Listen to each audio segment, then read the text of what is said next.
The dust. It clung to everything.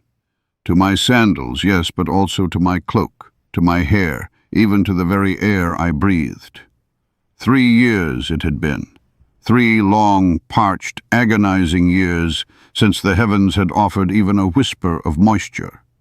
The land itself seemed to groan under the weight of it, a dry, rasping sigh that carried on the relentless hot wind. I could feel it in my bones, this drought.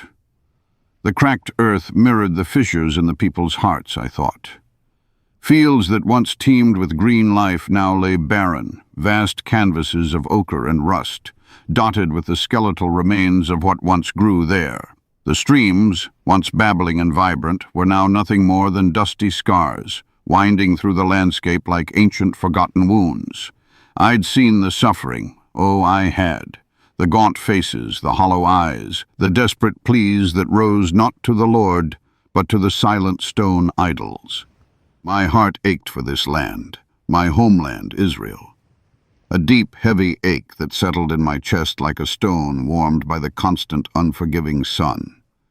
Yet, beneath that sorrow, there was a quiet, unshakable assurance, a knowing that resonated in the deepest chambers of my soul. The Lord, my God, He had a purpose in this dryness, a divine timing that stretched beyond human comprehension. He was not absent. He was preparing the ground, even as the ground itself withered.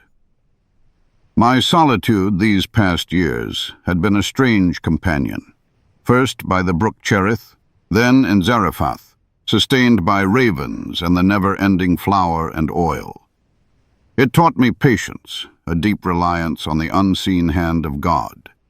It also gave me ample time to ponder the sheer absurdity of it all. A nation created by the living God, now bowing to wooden poles and carved stones. It made you want to sigh deeply, or perhaps even chuckle, if the situation wasn't so utterly devastating. But now the whispers had begun. Not the whispers of the wind through dry stalks, but a different kind of whisper deep within me, a divine stirring. After a long time the word had come to me, clear as the desert sky after the sun sets. In the 3rd year the word of the Lord came to Elijah, saying, "Go, present yourself to Ahab, and I will send rain on the land." The message was not a request. It was a command, and it carried with it the undeniable scent of a turning point, a shift in the oppressive stillness that had gripped Israel. The waiting was over. The time for showing myself, for confronting the spiritual barrenness that plagued the land, had finally arrived. It was a heavy burden, yes, to carry such a message, to stand against such entrenched darkness. But it was also a glorious burden, for it was the Lord's. With a deep breath, I set my face toward Samaria, ready to obey the Lord's command and show myself to King Ahab. The sun beat down with relentless insistence as I walked, the dust of the barren earth puffing up with each measured step.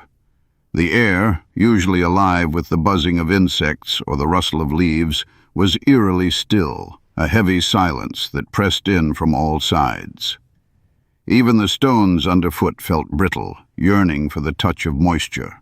My throat was dry, a persistent reminder of the land's own thirst, but my spirit felt a strange kind of invigoration, a readiness that had been building for 3 long years. It was on one of these desolate stretches, the very air shimmering with heat, that I saw a figure approaching in the distance, a man on foot, moving with a weary determination. As he drew closer, my eyes, accustomed to scanning the horizon for any sign of life, recognized him. Obadiah, King Ahab's steward, a good man, truly, one of the few within that corrupt court who still held a quiet reverence for the Lord. A flicker of something akin to relief, perhaps, warmed my chest. It felt good to see a familiar, honest face. He saw me too, and his steps faltered for a moment, a wave of shock washing over his features before he hastened forward. He fell on his face before me, a profound gesture of respect, or perhaps, given the times, a deep-seated fear. "Is it really you, my Lord Elijah?" he asked, his voice a little hoarse from the dust and, I imagined, from the sheer surprise. It seems the news of my return was not yet widespread, even among the king's own household. "It is I," replied, my voice calm. "Go, tell your Lord, Elijah is here." I watched him carefully, a slight smile playing on my lips at his obvious discomfort. The air crackled with the unspoken burdens of the past years. He rose slowly, his gaze sweeping over the parched landscape, then back to me, a mixture of awe and trepidation in his eyes. "What sin have I committed," he began, his brow furrowed, "that you are handing your servant over to Ahab to be put to death?" He went on to explain the lengths Ahab had gone to find me, swearing by the Lord that there wasn't a nation or kingdom where the king hadn't sent search parties. And when they said I was not there, he'd made them swear an oath that they couldn't find me. A man of thorough, if misguided, ambition, Ahab. Obadiah's loyalty to the Lord, however, was a different sort of ambition, a quiet, steadfast courage. He told me how he had, at great personal risk, hidden 100 of the Lord's prophets during Jezebel's murderous purge, 50 in one cave and 50 in another, providing them with bread and water. A truly remarkable feat, a quiet act of defiance against the storm of idolatry. My heart, though weary, felt a surge of respect for this man. "And now you say, 'Go, tell your Lord, Elijah is here.' And as soon as I leave you, the Spirit of the Lord may carry you to some place I do not know. Then, when I come and tell Ahab and he doesn't find you, he will kill me." His reasoning was sound, laced with the very real dangers of serving a volatile king and an even more volatile queen. The fear in his voice was not cowardice, but a pragmatic understanding of the brutal realities of their world. He truly believed I might vanish as suddenly as I had appeared, leaving him to face Ahab's infamous wrath. But my purpose was clear, my instructions from the Lord unwavering. "As the Lord of hosts lives before whom I stand," I declared, my voice resonating with an unshakable certainty, "I will surely show myself to him today." There was no room for doubt, no space for hesitation in this moment. The time for hiding was over. The time for confrontation was now. It was not a matter of my will, but of his. Though trepidation lined his face, Obadiah finally agreed, turning to seek out the king and deliver my message. Obadiah's departure left me standing alone once more, the dust of his hurried steps settling around my ankles like a fine golden powder. The sun, high in the heavens now, beat down with an intensity that promised no immediate relief, reminding me of the land's desperate thirst. I stood amidst the parched earth, the air shimmering with heat, and waited. Waited for the king, waited for the inevitable confrontation, waited for the Lord's plan to unfold, one slow, deliberate step after another. Each breath I drew felt heavy, laced with the dust of the drought and the anticipation of a clash that had been brewing for years. It wasn't long, though time itself seemed to stretch and warp in that merciless heat, before I saw him. A small cloud of dust on the distant horizon, growing steadily larger, announced the approach of the royal chariot. The rhythmic clatter of hooves, the low creak of the wheels turning over the uneven ground, the glint of polished bronze and rich fabrics, it all came into view, a stark contrast to my own simple, sun-faded attire. Ahab himself, unmistakable even from a distance, sat upon his chariot, his posture rigid, his face a thundercloud of irritation and perhaps a flicker of fear. He was not a man accustomed to being sought out by a lone prophet in the wilderness, nor was he fond of uninvited truth. The chariot halted a stone's throw away, the horses snorting and stamping, agitated by the sudden stop. Ahab dismounted, his robe swirling around him like a whirlwind, and strode towards me, his eyes narrowed, his jaw set. There was no greeting, no polite inquiry, no preamble of any kind. Only a raw, unfiltered accusation that cut through the still, hot air like a whip. "Is it you?" he began, his voice rough, heavy with years of frustrated rule and self-justification. "You troubler of Israel?" He spat the words, as if my very presence were an affront, a blight upon his entire kingdom. "A troubler of Israel," he called me. A wry, almost imperceptible smile touched the corners of my lips. It was a familiar refrain, the way those who refuse to acknowledge their own complicity always blame the messenger. I had spent years in the wilderness, a recluse, a voice crying out, and yet somehow I was the cause of all their woes. The irony hung in the air, thick as the dust, almost palpable enough to taste. I met his gaze, unflinching, my own eyes holding a calm fire that belied the tremor deep within my chest. "I have not troubled Israel," I stated, my voice steady, clear, cutting through the accusation with the precision of a surgeon's blade. "But you have, and your father's house, by forsaking the commandments of the Lord and following the Baals." The words were not my own, not truly. They were the Lord's truth, delivered through me, and they carried the immense weight of his righteous indignation. It was not a debate, but a declaration. The blame I laid squarely at his feet, and at the feet of his royal household, for their abandonment of the one true God. The air crackled then, thick with unspoken fury from the king, and a strange, potent silence from his retinue. They stood frozen, witnessing a scene they surely never imagined, a lone, unadorned prophet daring to rebuke their powerful monarch to his face. Ahab's face, already flushed from the heat, darkened further, a storm brewing behind his eyes.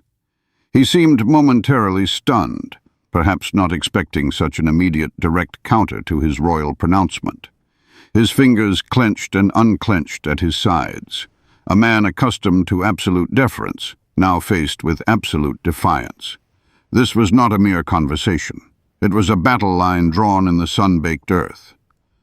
But I did not give him time to gather his thoughts, to formulate another angry retort. The Spirit of the Lord was upon me, urging me forward, guiding my tongue. "Now, therefore," I continued, my voice rising slightly, carrying a note of command that seemed to surprise even myself, "send and gather all Israel to me on Mount Carmel." The words were simple, yet they carried the immense weight of destiny, a direct, audacious challenge to his authority and to the false gods he had embraced. "And gather the 450 prophets of Baal," I added, my gaze sweeping past Ahab to his silent guards, "and the 400 prophets of Asherah, who eat at Jezebel's table." I painted the picture for him, for them all. Not just the common folk, not just a few scattered priests, but the entire pagan establishment, the very heart of his wife's corrupting influence, all to be brought to that sacred mountain. Mount Carmel, a place of ancient significance, a place of high vantage, would become the stage for this divine reckoning. My heart hammered against my ribs, a frantic drumbeat of dread and exhilaration. Dread, for the enormity of what I was asking, the sheer audacity of challenging an entire nation and its king. But also exhilaration, a surge of divine courage, knowing that this moment, this very confrontation, had been ordained from the beginning, destined to decide the spiritual fate of a wandering nation. Ahab, surprisingly, did not protest. Perhaps the sheer unexpectedness of the demand, or some deeper unacknowledged fear of the Lord, compelled him. He nodded, a curt, almost imperceptible movement, and then turned, giving a sharp command to his retinue. The wheels of the chariot began to turn once more, kicking up dust as he departed to issue the summons throughout the thirsty land. And so the stage was set, and the people, along with 450 prophets of Baal, began to ascend the ancient slopes of Mount Carmel. The throng of people, a vast, undulating sea of humanity, continued to swell upon the wide, flattened summit of Mount Carmel. Each step they took on the sun-baked earth churned up a fine, reddish dust that hung in the air, catching the light and painting the very breath we drew in hues of a weary twilight, even in the morning sun. From every corner of Israel they came, drawn by the summons of King Ahab, a summons that, though issued by a king, felt undeniably like the hand of the Lord guiding their feet toward this pivotal place. I stood apart for a time, watching them arrive. Farmers with the lines of drought etched deep into their faces, shepherds whose flocks were dwindling, townspeople with hollow eyes, and among them a distinct group, flamboyant in their tunics, dyed with garish colors, their faces already holding a certain tense anticipation. The prophets of Baal and Asherah, all 450 of them, and the 400 who ate at Jezebel's table. The air was thick with their presence, with the collective murmur of the crowd, and with the unspoken question hanging over us all. What would happen here? Finally, when the last stragglers had found their place and a hushed expectation settled over the multitude, I stepped forward. The sun, already climbing higher, cast long shadows behind me, and I could feel the warmth of its rays on my weathered skin. My eyes swept slowly over the faces before me, a vast tapestry of hope, fear, and profound confusion. The murmur of the crowd died down, like waves receding from a shore, leaving behind a silence so deep it almost hummed in the ears. My voice, though not raised in a shout, seemed to carry across the expanse, clear and steady, cutting through the heavy air. "How long will you waver between two opinions?" I asked, my gaze resting on no one person, yet encompassing them all. "If the Lord is God, follow him. But if Baal is God, follow him." The words hung there, suspended, weighted with the years of drought, the years of divided loyalty, the years of a nation adrift. A profound silence answered me. Not a sound.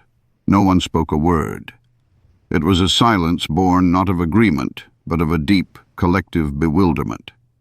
Their faces, a thousand mirrors, reflected only uncertainty, a spiritual paralysis that had gripped the land for far too long.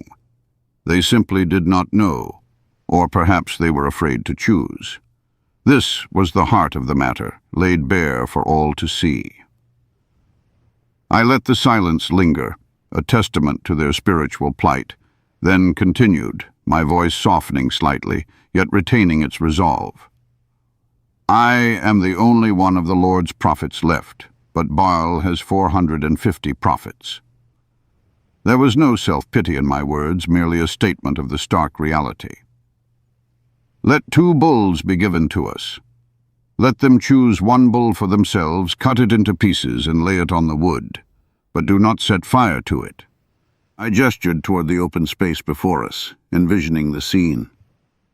"I will prepare the other bull and lay it on the wood, but I will not set fire to it either. Then you call on the name of your God, and I will call on the name of the Lord. The God who answers by fire, he is God." The simplicity of the test was disarming, yet its implications were colossal. It was a wager laid not with gold or silver, but with the very essence of truth itself. My gaze swept over the prophets of Baal again, their faces a mixture now of arrogance and a subtle, unsettling unease.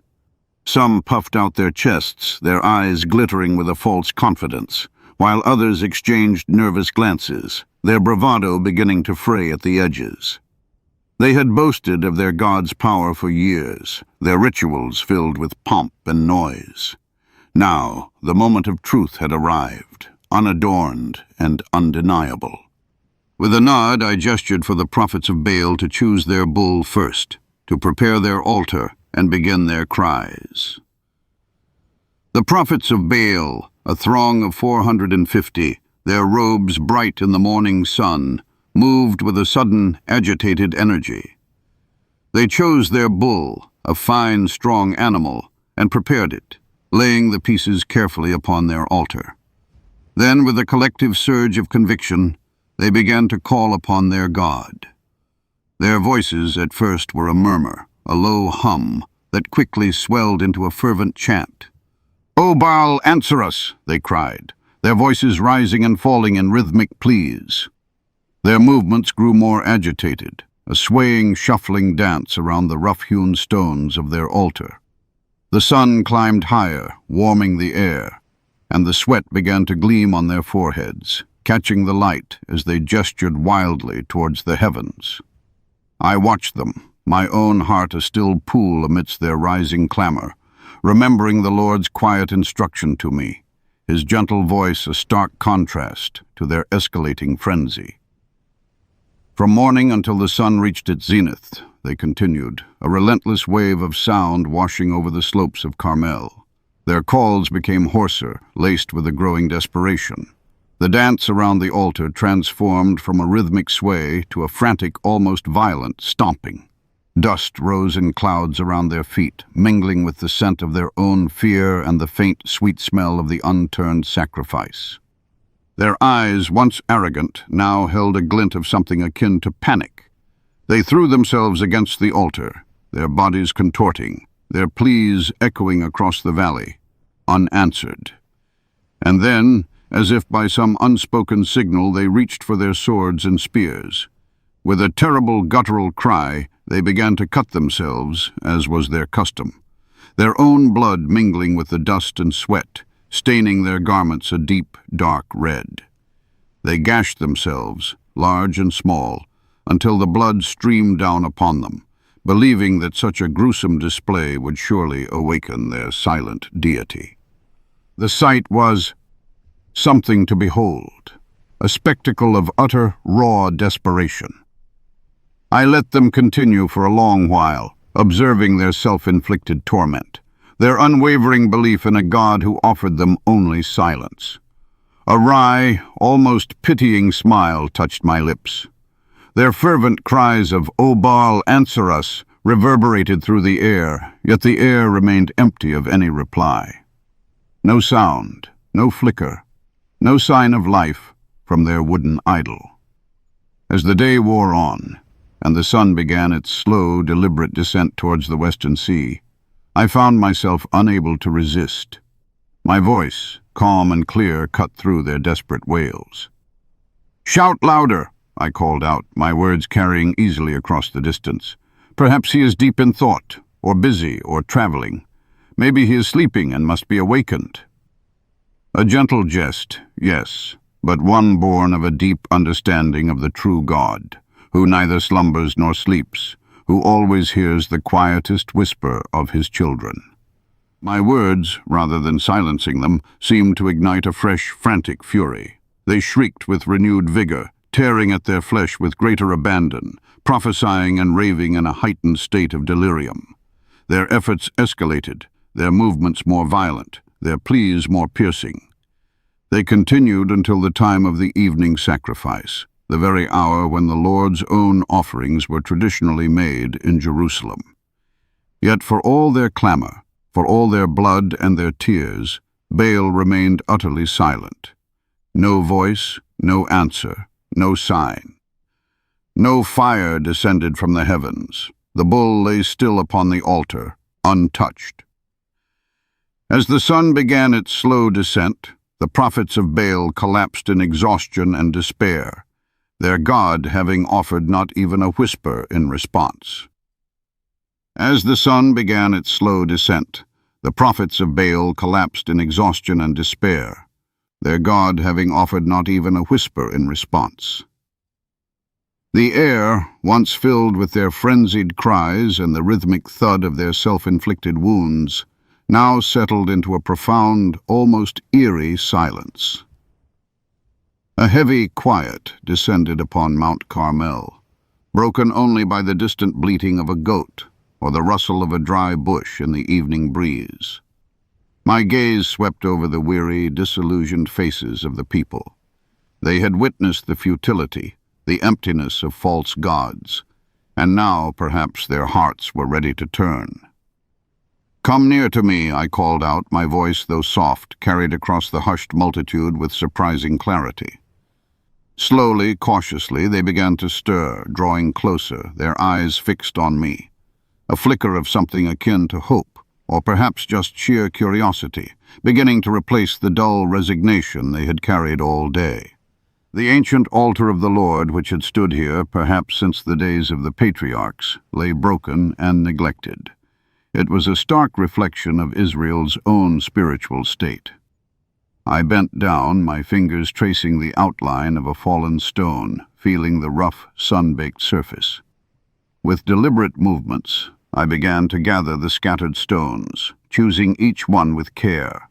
I took 12 stones, for this was the number of the tribes of Israel, a number imbued with the very history of our people. Each stone I laid represented a piece of a fractured nation, a silent prayer for unity, for remembrance of the covenant the Lord had made with Jacob, whose name he changed to Israel.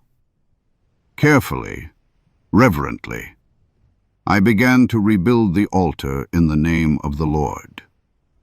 The work was slow, methodical, each stone placed with intention, fitting them together as if mending a broken vessel. There was no rush, only the steady rhythm of restoration. I wanted them to see, to feel, the weight of what was being re-established here, not just a pile of rocks, but the very foundation of their faith. Once the altar was restored, sturdy and upright once more, I laid the wood in order upon it. Then, I cut the bull into pieces and placed it on the wood, just as prescribed in the law. This was the Lord's sacrifice, his alone. Around the altar I set about digging a trench, a deep furrow in the earth, wide enough to hold 2 seahs of grain. It was a strange task, perhaps, for a prophet on the cusp of calling down fire from heaven, but every scoop of earth, every stroke of my hand was part of the demonstration, part of the Lord's plan. Then came the peculiar instruction, one that surely raised eyebrows among the onlookers. "Fill 4 jars with water," I commanded, "and pour it on the burnt offering and on the wood." Where did we find this water in the midst of a 3-year drought, you might ask? Perhaps from the sea, carried up the winding paths of Carmel, or from some hidden spring I knew of. The source mattered less than the act.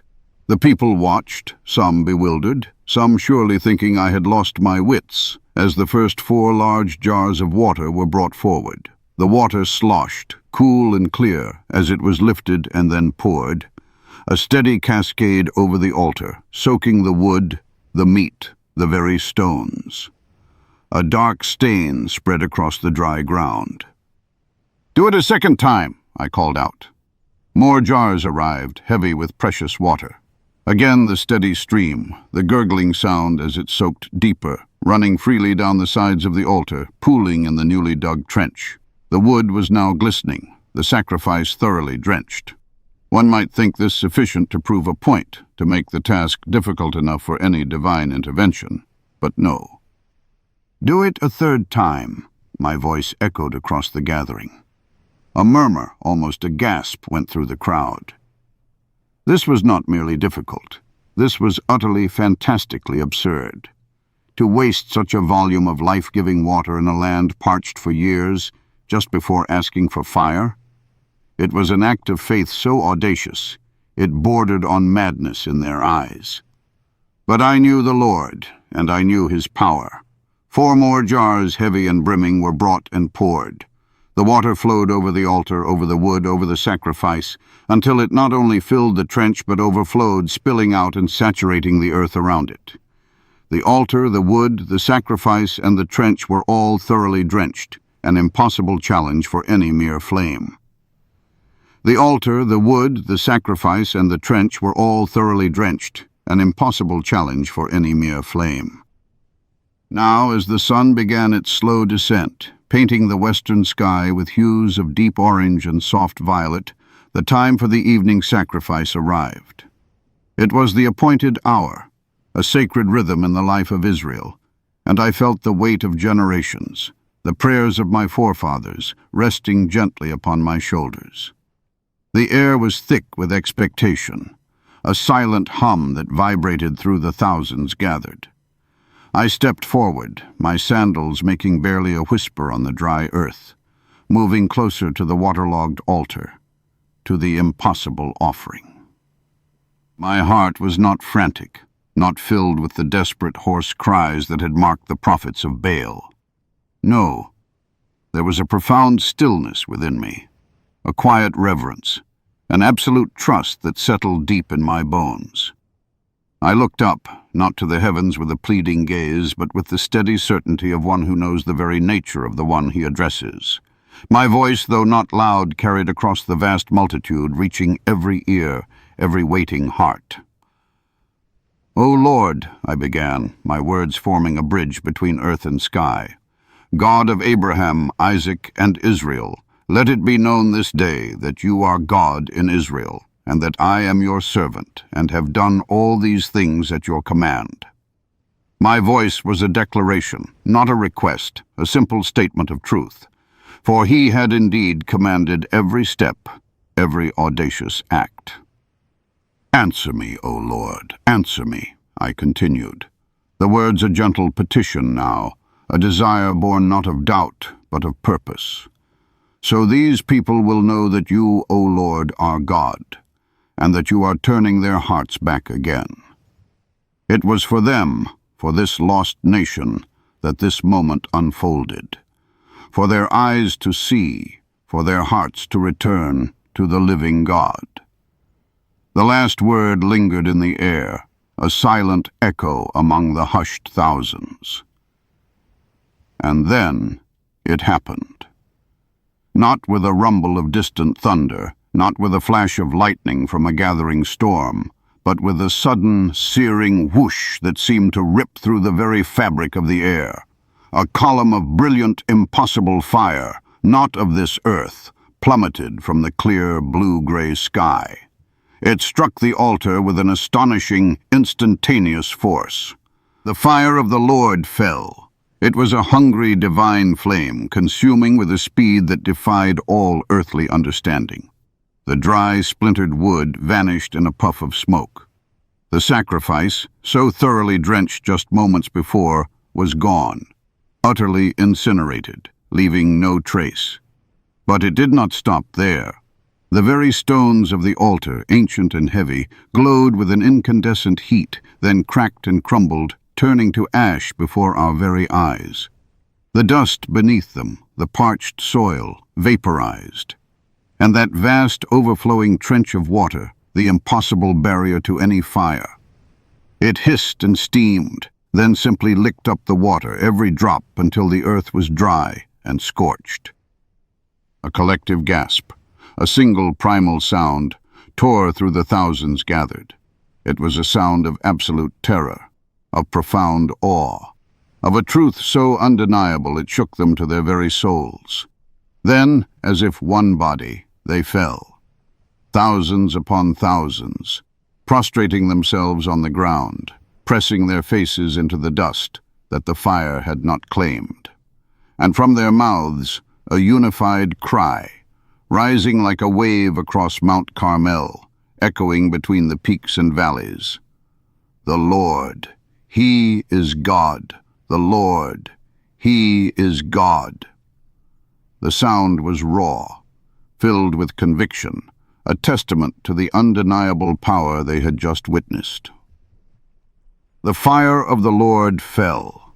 It was a hungry, divine flame, consuming with a speed that defied all earthly understanding. The dry, splintered wood vanished in a puff of smoke. The sacrifice, so thoroughly drenched just moments before, was gone, utterly incinerated, leaving no trace. But it did not stop there. The very stones of the altar, ancient and heavy, glowed with an incandescent heat, then cracked and crumbled, turning to ash before our very eyes. The dust beneath them, the parched soil, vaporized, and that vast overflowing trench of water, the impossible barrier to any fire? It hissed and steamed, then simply licked up the water, every drop, until the earth was dry and scorched. A collective gasp, a single primal sound, tore through the thousands gathered. It was a sound of absolute terror, of profound awe, of a truth so undeniable it shook them to their very souls. Then, as if one body, they fell. Thousands upon thousands, prostrating themselves on the ground, pressing their faces into the dust that the fire had not claimed. And from their mouths, a unified cry, rising like a wave across Mount Carmel, echoing between the peaks and valleys. "The Lord, He is God! The Lord, He is God!" The sound was raw, filled with conviction, a testament to the undeniable power they had just witnessed. The echoes of their cries still reverberated when I finally spoke, my voice cutting through the stunned silence, firm and clear. "Seize the prophets of Baal," I commanded, my hand sweeping across the plain where the false prophets now stood, dumbfounded and terrified. "Let not one of them escape." The people, still trembling from the divine fire, found new strength in their righteous anger. They rose as one, a torrent of conviction, and moved swiftly, grabbing the false prophets who offered no resistance, their faces etched with the stark realization of their folly and their doom. We led them down the steep, rocky paths of Carmel, the crunch of stones underfoot a grim accompaniment to their terrified pleas, a necessary journey to cleanse the land. Down, down we went, all the way to the Wadi Kishon, the dry riverbed that had borne witness to so much suffering. There, by the parched banks, where once water flowed freely, the Lord's justice was meted out, swift and absolute, for the deceit and idolatry they had sown among Israel.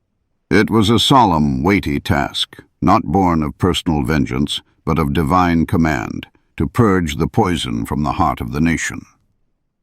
With that grim, sacred duty completed, I turned my gaze back towards the summit of Carmel, and then to King Ahab. I found him amidst the scattered crowd, his royal robes dusty, his face pale and drawn. The arrogance that had usually defined him was entirely gone, replaced by a stunned, almost childlike vulnerability. I approached him, my voice calm, almost gentle, a stark contrast to the thundering challenge of mere hours before. "Go up, eat and drink, Ahab," I told him, "for there is a sound of a heavy rain."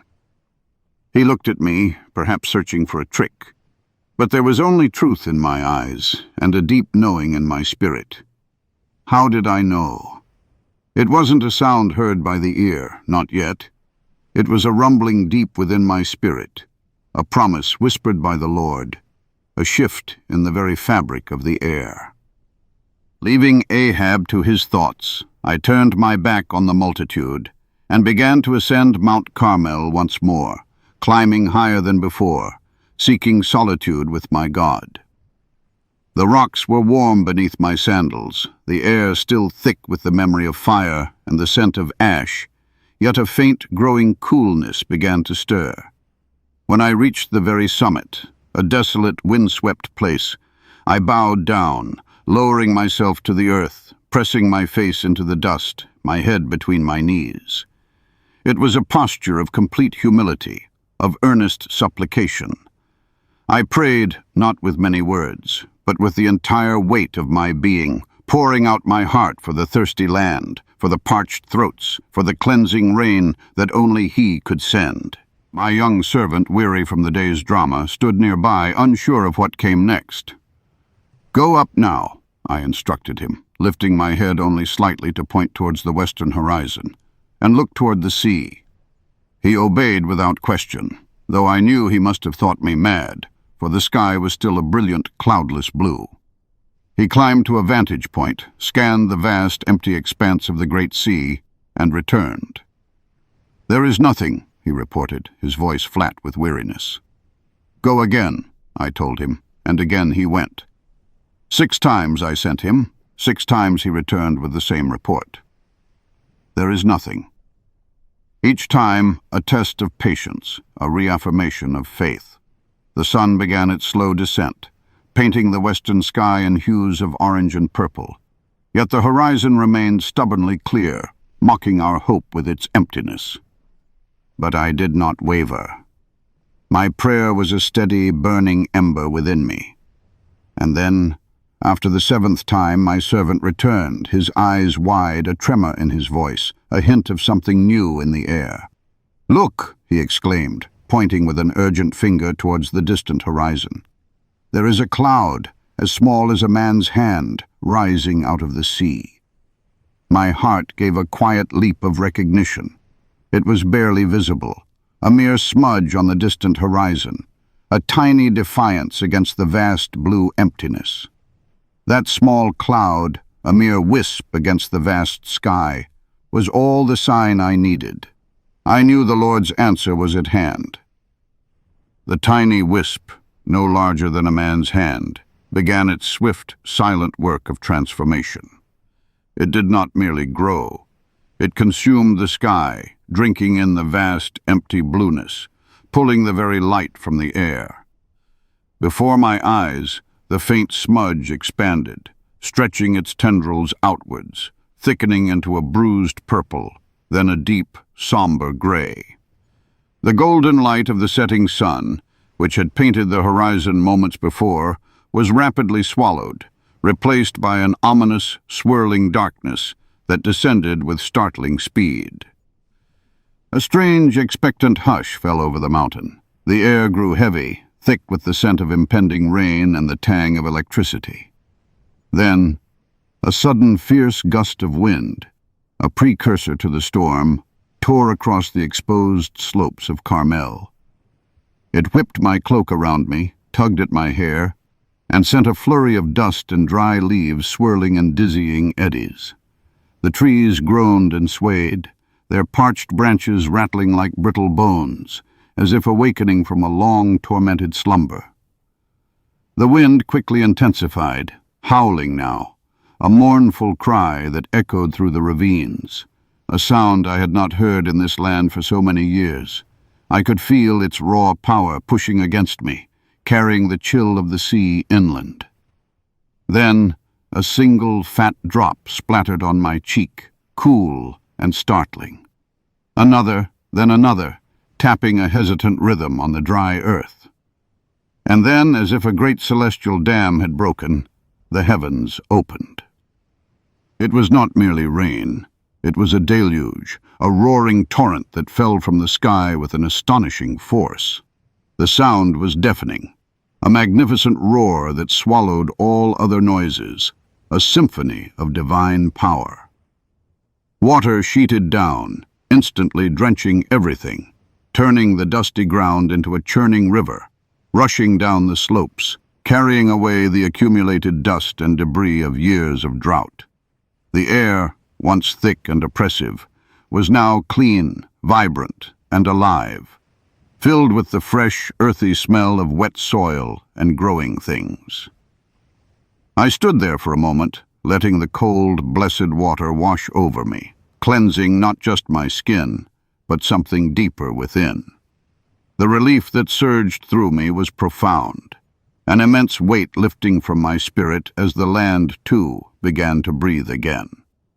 This was it. This was the Lord's answer, not just by fire, but by water, a complete and total vindication of his name. "Go up," I told Ahab, who still lingered, likely dumbfounded by the sudden, overwhelming downpour. "Eat and drink, for the sound of a heavy rain is coming." 1 Kings 18:41. I had said that earlier, but now the heavy rain was not just coming. It was here. "Go down," I urged him now, my voice barely audible over the roar of the storm, "before the rain stops you." He needed to get back to Jezreel, but even as I said it, a different kind of power began to stir within me. A peculiar, exhilarating strength, a surge of divine energy coursed through my veins, tingling to my fingertips and toes. It was the hand of the Lord upon me, a physical manifestation of his spirit. My weariness, the exhaustion of the long day, the tension of the confrontation, all melted away, replaced by an incredible, almost boundless vigor. I gathered my cloak, tucking it tightly into my belt, preparing not for shelter but for an astonishing journey. With a renewed sense of purpose, I began to run. Not a hurried trot, but a sprint. A powerful, effortless dash down the slippery, waterlogged slopes of Carmel. My feet found purchase where there should have been none, carrying me forward with an impossible speed. Ahab's chariot, a heavy, lumbering thing drawn by powerful horses, was far behind, surely struggling through the sudden quagmire that the path had become. Yet I ran, the wind at my back, the rain lashing my face, the power of God propelling me onward. I ran past the slowing chariot, leaving it to churn through the mud and rising waters. The journey to Jezreel, usually a significant distance, felt as though I was flying, a mere breath. The thunder echoed around me, a booming drumbeat to my miraculous pace. Every drop of rain felt like a blessing, washing away the dust of years of sin and idolatry, cleansing the very memory of Baal from the land. This wasn't just rain. It was a baptism for Israel, ushering in a new season of blessing and renewal.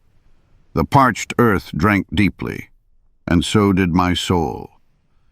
The hand of the Lord was on Elijah, the scripture would later say, and he girded up his loins and ran before Ahab to the entrance of Jezreel. 1 Kings 18:46.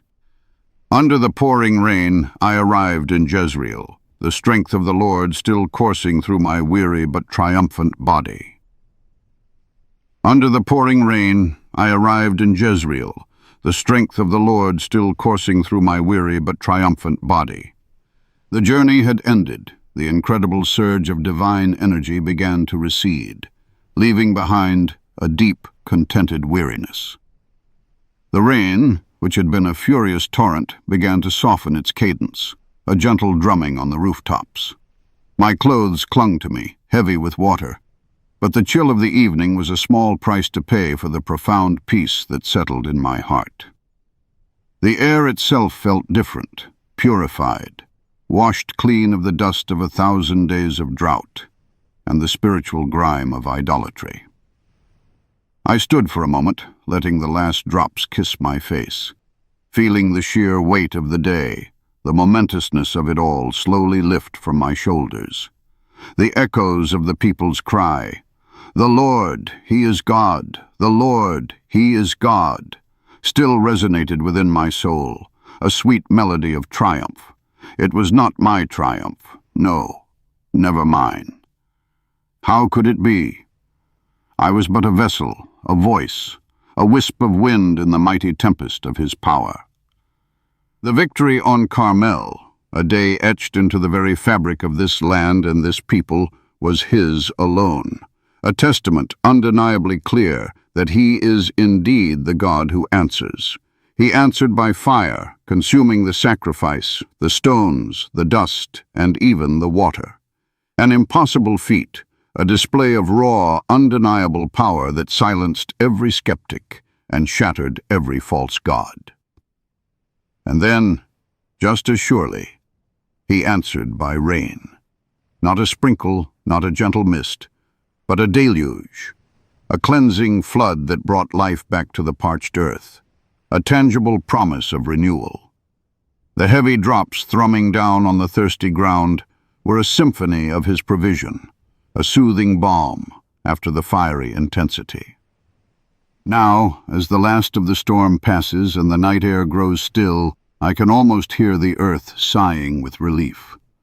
The scent of wet soil, of refreshed vegetation, fills the air, deeper and sweeter than any incense. The very stones beneath my feet feel alive again, no longer brittle and dry, but cool and damp. A quiet hum settles over the world, a peace that has been absent for so long. This peace, this profound sense of rightness, is the Lord's gift. It is the assurance that even when the skies are brass and the land cracks with thirst, even when doubt whispers its insidious questions, He remains. He is faithful, not just in grand displays of fire and rain, but in the quiet, steady rhythm of His presence, in the promise of renewal after every drought. And so, my friend, as you drift deeper into the quiet stillness of your own night, I pray that you too may find rest in the unwavering assurance of His presence. May the echoes of this day, the undeniable power, the cleansing rain, the profound peace, settle over you like a warm blanket. Know that even in the deepest droughts of your own life, When your soul feels parched and your spirit weary, his power and provision are always near. He does not slumber, nor does he sleep. His eye is ever on you, his hand ever ready to bring forth fire when conviction is needed, and gentle rain when solace is due. May his peace envelop you, bringing deep restorative sleep as you trust in his unfailing love, now and always.